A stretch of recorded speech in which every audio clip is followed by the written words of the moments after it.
I'm on a quest to find music and art. Supporting local talent is the place I start. Yeah, this is our culture, the place to be. Games, books, arts and crafts and jewelry. This the guardians of the geekery. This the guardians of the geekery. This the guardians of the geekery. This the guardians of the geekery. And now for today's episode of Guardians of the Geekery with your hosts, Matt, Carol, and Joey.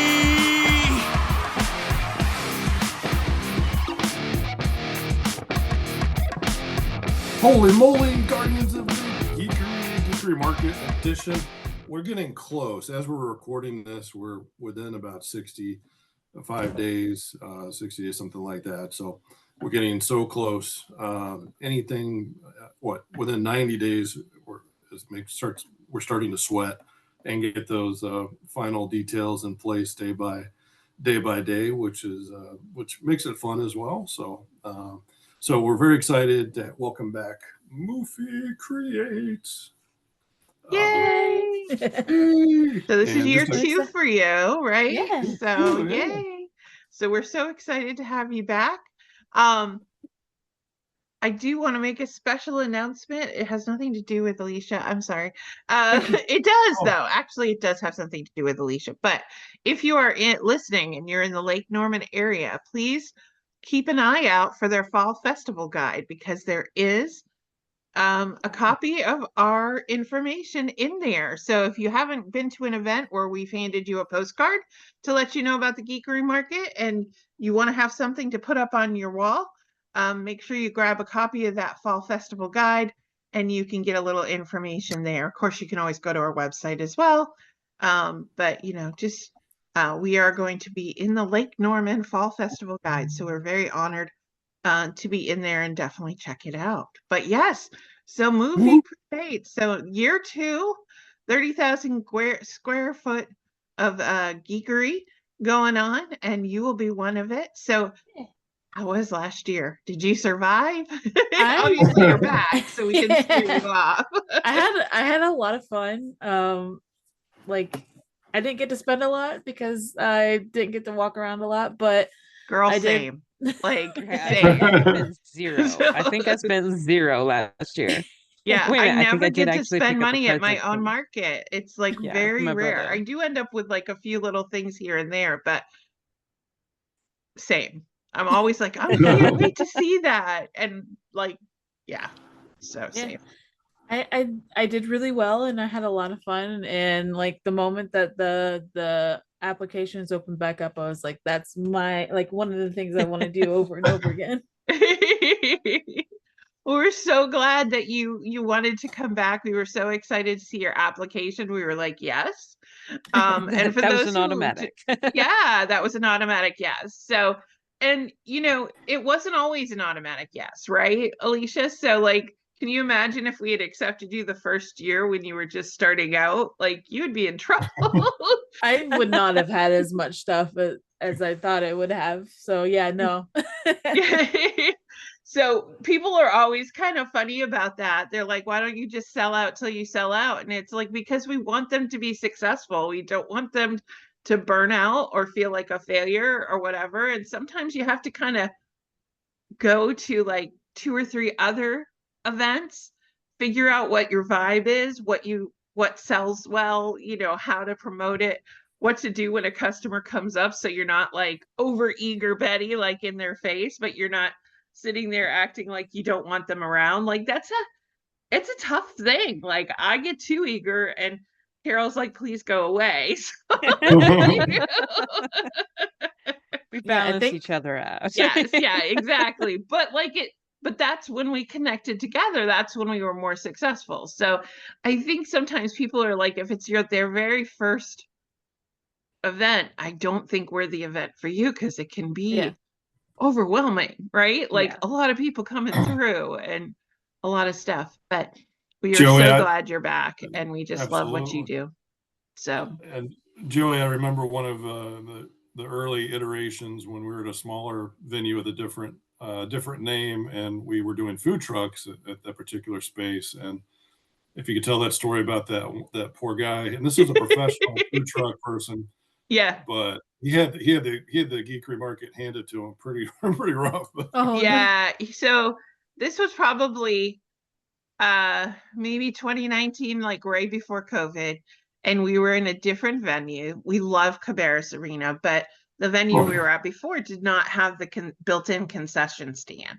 So we supplemented that with food trucks, and we tried to explain to the food trucks, like, we're going to have 3 or 4 of you, but we're going to be like, if one guy's selling sandwiches, we're not going to have a second sandwiches guy. Like, we needed at least one with veggie options, at least one with meat options, one that sold drinks or coffee for the early morning crowd, and then like a desserty type place.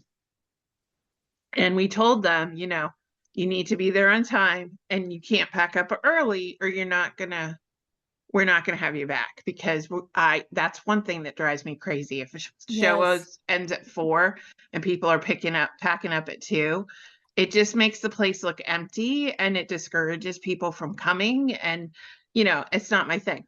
So anyway, this poor guy comes up to us, and we had record-breaking numbers that year. It was like we had beautiful weather. We'd been at that place for 4 years. We had a good crowd. And this poor guy came up to us, and I swear, like, it was from out of a sitcom, like flour on his face, like the dazed look in his eyes, grease down the front of his apron. And he's like, Miss Joey, we just don't have any food left. Like, we have to go. We have nothing left. And it was like 3:30 for the 4 o'clock show. And I was like, no, you're fine. You're fine, I promise. But like, you know, he was just like, he's like, please, we want to come back, but we have nothing left to sell. Like, you know, like, I feel like he had to pull the chewing gum out of his own mouth to sell it to somebody, because everybody was just trying to like buy food and having a great time. So, you know, that kind of a crowd, if you're used to a smaller event, which smaller events are good too, don't get me wrong. But, you know, if you're used to a crowd of like 100 or 200, and then you come to an event like ours where it's up to 2,000, 3,000 people, you know, and it's condensed. Yeah. I mean, if you're used to like a convention that spans over 3 days and it has 1,000 people, that's one thing. But 6 hours of 2,000, 2,500 people is like, it's very condensed. Yes. Yeah, exactly. And, you know, people come through, and we have the scavenger hunt for the kids. So kids are coming up and asking you questions, and there's just like a lot of activity coming on. So it's not your normal mom and dad kind of. Now, listen, we're not the Christmas home show, the Southern Christmas home show, which has hundreds of thousands, but they also run over 14 days or 10 days, whatever it is. You know, we're a single day event, but we're a good event, you know, and that can be a lot for somebody. But anyway, we're so glad you're back. We're so glad you survived. I am sure that your prior experience, you know, helped out a lot. Angel's like, but you never take me, Mom. Well, there's a reason though. She likes to think she likes people, but not so much. But tell us what you're bringing this year, and you know what you're bringing back that people loved, and what you're bringing back that maybe new that they haven't had a chance to see yet.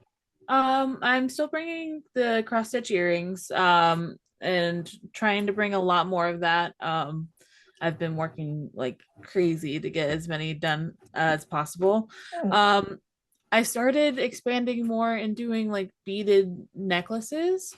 And also incorporating the cross stitch into that as well. So I'm gonna be bringing that. Trying to think of what else. I started making a lot more stickers and designing more stickers.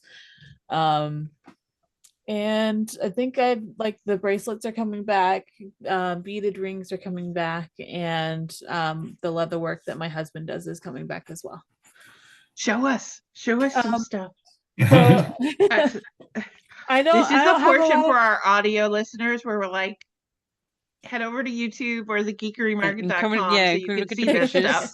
So I don't have anything finished in front of me right now, but I do have a lot of the things that I'm currently working on. Like, these are the UFOs. They just need to get sewn. And I'm going to add like little like aliens on them as well. Let's see. This Legend of Zelda heart tribe Oh, Sweet. trio of hearts is going to be a necklace. Oh, nice. I've got Animal Crossing. I've got Yoshi eggs of different colors that are going to be one set of earrings. Nice. I've got a Master Sword and Hylian Shield that are going to be earrings. And just a whole bunch of stuff like that. cool. Sweet. I didn't really have much time to like prep and get anything in front of me that was finished. No Well, worries. and I know that Yeah. can be a challenge too, especially if you've just recently done a show, then you always have to rebuild your stock up, Yeah. right? So I totally get that. Hey, I've got a question. You guys might have covered it last time. I'm not sure, but is Moofy a nickname of yours, or is that a character? Yes. So it was a spinoff of an old Derby name like y'all. I had to change my Derby name because Oh. it was from She Who Shall Not Be Named. Yep. But I had Yeah. a friend who used to like mess up spelling that name, and my friends just started calling me Moofy, and it just kind of stuck. Changed my Derby name to it. I get called that on all of my socials, and like Nice. it stuck. So I was like, I'll just change it to that. Well, and it's memorable, right? Like, Oh yeah, definitely. not that Alicia's not memorable, but there's 27 different, like I have a niece, Alicia, and then she has a friend, Alicia, you know what I Yeah. mean? And like they all spell a little different. Yeah. Moofy, if you're looking for Moofy Creates on Etsy or social media or, whatever, probably you'll It's a spell one it of a right the kind. first time, which is good, right? We want Yeah, them to and- find you. So, And it matched my personality a lot more, just because I tend to be a lot like really bubbly and personable. So yay. it, Yeah. I get Is there that. did you have an arch nemesis like Duffy destroys when you were derbying it up? no, I did think about at one point having my business be Moofy Creates, and if I ever did get back on skates and play derby again, I would probably have my full name be Moofy Destroys. Yes. Killer. Yeah. It's the yin and yang of the whole situation, right? Yeah. So- Sometimes I like to create, sometimes I like to destroy. Yeah, It's valid. Yeah, totally. So how long have you been cross stitching or crafting? When is this something you've done all your life, or is it? My mom started teaching me how to cross stitch. She tried to teach me how to crochet at first, but I just couldn't, for some reason my fingers just couldn't do it. But she taught me to cross stitch shortly after that. I think whenever I was about 9 or 10, and it's just been kind of like on and off again for the last like 20 so years. And then I got like heavily into it about 2017. That's good. So you had it already in hand before COVID hit, right? Yeah. So you're like, I know how I can spend my time. Exactly. I tried at the same time, like the drive to do cross stitch was kind of like I started streaming around that time, and I started like teaching myself watercolor painting. Oh. And then like midway through like a couple of months of doing that on stream, I was like, I kind of want to do cross stitch. I wonder if I could do cross stitch on stream. And then I just fell back in love with it. So Oh. yeah, That's awesome. That's cool.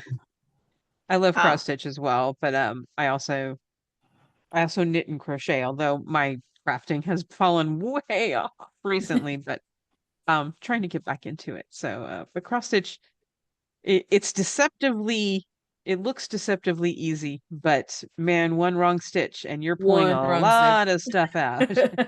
It's like, oh, I missed a thread. If you ever Damn hear it. anybody say that they're about to have to frog a piece, that means that they're going Yeah. to be going through a lot of hell of having to get that string back out. Yep. And most It's of the like, time, ah. it's not like if you're lucky that you can catch it like within a couple of stitches, it's fine. But if it's like, if you have to undo like more than like 20 or more stitches, you're just like, I kind of it's just like, want to give up. Yes, especially the counted cross stitch. I started Yes, off with yeah. the pre-printed stuff, so it was a little harder to mess up. But what used to drive me crazy is if you had like 3 of orange and then you went to green or something, and I was like, I just got it threaded. I just got it knotted. And now I have to switch to another color.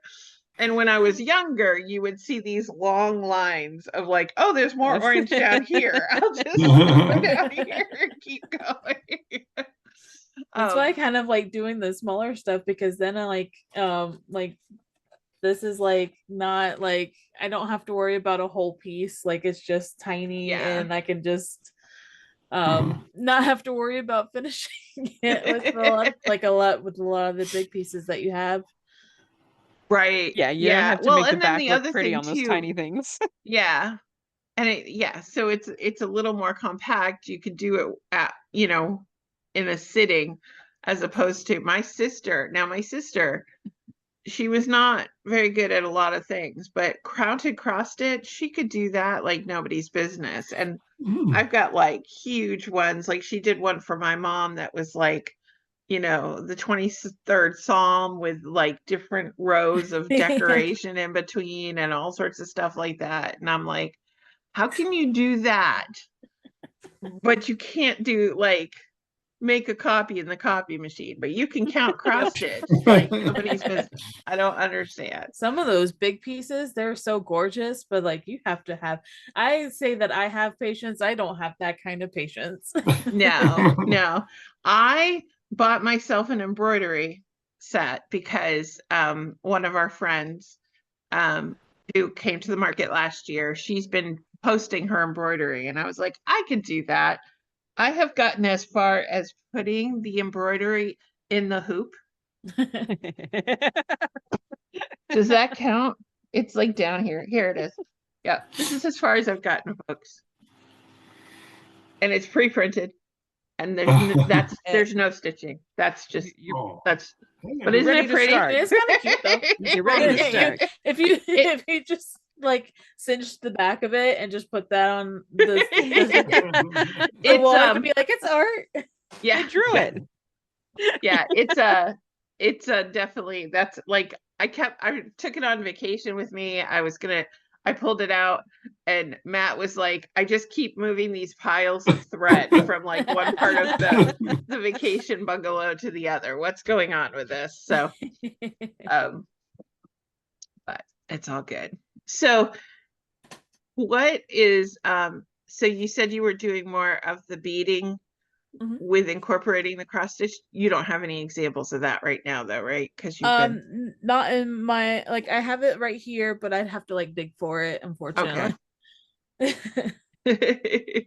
But is it just like, because I have done bead work with Countess cross stitch before. It's just incorporating it into the cross stitch, correct? Sort of, not the way that I'm doing it. Like this is going to be a necklace, basically just adding like the string to the sides and beading the string that okay. So it's part of the actual like necklace design. That's cool. Yeah. That's actually really cool. Yeah. And most of your stuff is gaming related, correct? Cool. I love all you gamers out there, get your wallets ready. Come and buy some necklaces. Come and buy some geeky jewelry. When I was in Cub Scouts, I got a badge for beading, and literally all of those Cub Scouts, we did like 5 beads on a string, and we tied it. And then it actually went on your badge, and your mom would sew it on for you because we could barely do the beads, but literally it was 5 beads, but then it was sewed onto the uniform, and that was the extent of my bead craftsmanship. And I think I've told a couple other times we've had really artistic people like yourself. I did the latch hook, which was also color coordinated, but even that was fairly challenging for a young Matt. So I really appreciate your skills, and can't wait to see everything that you've been working on. For sure. Indeed. Yeah, I'm very excited to be back. And we are excited to have you back. Yes. So if you were inviting somebody to the Geekery market for the first time, what is one of the pieces of advice you would give to an attendee And what's one of the pieces of advice you would give to a seller, maybe who was having a table at the market for the first time? What are some, tell us the lessons that you learned last year. I'd say for attendees, do one round around the entire thing so you can get a feel for like what you like and like what booths you want to get to before spending. That way you don't like spend unneedlessly, I guess. I don't know. But I normally like to make that first round so I know what I want. And then for sellers, just have fun, because people that like buy from your booth, like they can tell whenever you're having fun and whenever you're just there to make a buck. It's excellent. And we do want all of our sellers to make a buck, but Yeah, we also want them to have a whole lot of yes. fun too. Yes. Yeah, and we do try to, make sure that for sellers, we try to kind of make sure that if you're there by yourself, you're not just stranded on an island, Oh yeah. We have people walking around foisting bottles of water on you so you don't get dehydrated. We have people saying, do you need to go to the bathroom while I watch your booth, so that you don't have to try to worry about packing up. And that was really cool. Like that last year, like I think about like 7 or 8 times I got asked if I needed to use the restroom or go for a walk or something from my booth. And that was like really cool.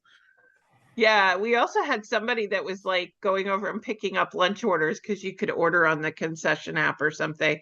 And he's like, is that okay if I do that? I'm like, as long as you and the seller are doing that, just do not pocket any money. You can't charge any service fees for that. But, if the line's too long and they're like, hey, can you, go pick this up for me? That's totally cool. So, but yeah, so the concession stands definitely going to be back.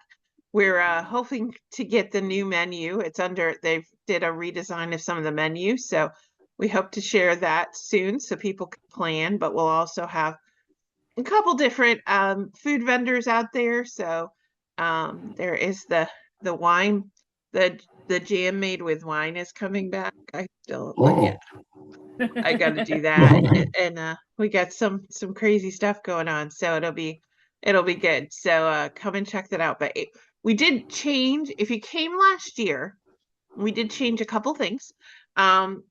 First of all, when you come in the door, it used to be that you had to go to the left to get checked in, and we realized that made the lines really long for the first couple hours, so we split it. So now we have people going to the right, people going to the left, and that way also it helps kind of disperse the crowd a little bit.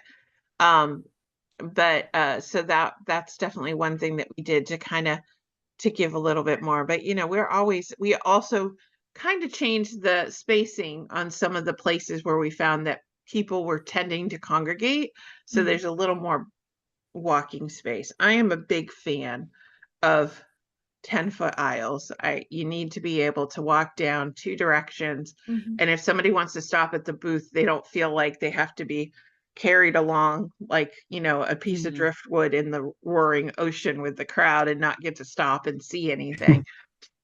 We learned that when we had our smaller places and many people showing up, it was just not worth it. So those were a couple of changes that we made this year, but it's our 3rd year, so we feel like we're pretty much got it. The first year you learn, and the second I will probably always tweak a little bit, but I think we got it this year. So just to make it the most enjoyable as possible, and making sure people have access, that no matter what, I'm in a wheelchair, so I like to make sure that people can get in and out and not feel crowded too much, and have spaces where they can go and breathe and space and stuff like that.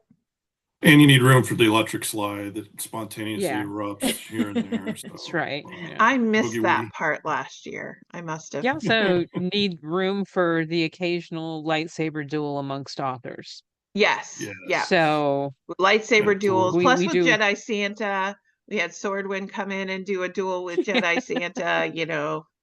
Jedi. Got the doctor with the doctor with the. We have Doctor Who. We have the TARDIS coming back. So, are there any? Who is the seller that you saw on the list that you're excited to go check out in between all your hundreds of sales that you're going to have that day. Honestly, I don't know any particular sellers, but I am very excited to look at all the books. Yes. Yes. Yeah. Always. It's yeah, it can be dangerous. Now, the one thing I will say is if you come and you know that you love books, bring a bag or something to carry them around in, but also you can go out and put them in your car so you can come in and get more. So we will work with you on that so that you can buy as much as you We can. won't charge you an additional can of food every time you come through the door. That's Although true. if you want to just put a grocery bag of cans in your car and, you know, make return trips back and forth, you can do that. Yeah, you know. We had one guy one year, it's like, brings a can of food and we sincerely mean that, but we had one guy, he was like, I have 5 of us, here are 5 cans. It's like, okay, thank you. So, but well, Alicia, it is always great to have you on. We are so excited that you're able to be part of this again. We look forward to seeing you post some of the different finished works as you get them up there, and let people let people know where they can come and take a look at not only your works in progress, but also some of your finished stuff so that they know what they want to buy when they get to the market. My Instagram is Moofy_creates. That's where I mostly post. I'm currently working on a website called Cow Sites, which is basically like the old school, like 90s internet page looking type of website. Oh, wow. I've always loved that aesthetic, but I'm going to be putting a portfolio there soon. I hope to have it done before the Geekery market, but that will be posted on Instagram as well. I do have TikTok, which I rarely post to, but it's at Moofy Creates, and I'm starting up streaming again at twitch.tv/Moofy_creates. Awesome. So if you type in Moofy Creates, you'll find her, which is why Moofy Creates is such a great name, because there's not 27 of them out there. You're not Moofy Creates 28 or something like that. So that's good. So come and check her out. We look forward to seeing you on Saturday, November 15th from 10 to 4. Get there early if you see something you want so it doesn't sell out on you. And then come and hang out. And we will see you then. Yeah. Well, thank you. Bye. Thanks. That was an episode of Guardians of the Geekery. Thank you for listening. Check us out at guardiansofthegeekery.com and stay tuned for more content.